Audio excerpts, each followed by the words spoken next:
Kecamatan Kertapati ya. Tadi sudah bertemu dengan Ketua RT, Ketua RW, tokoh masyarakat perwakilan 6 kelurahan di Kecamatan Kertapati ya.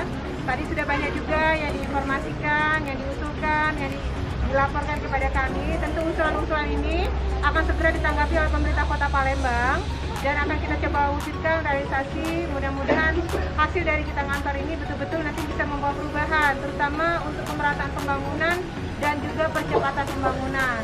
Mungkin mulai besok kita akan ngantor di kelurahan izin ya, dan kami berharap nanti kehadiran dari seluruh Ketua RT, Ketua RW, kelurahan, salah satu di Kecamatan Kertapati dengan mungkin tokoh masyarakat. Intinya kami ingin banyak-banyak mendengarkan apa yang ini disampaikan dan mudah-mudahan nanti betul-betul bisa mewujudkan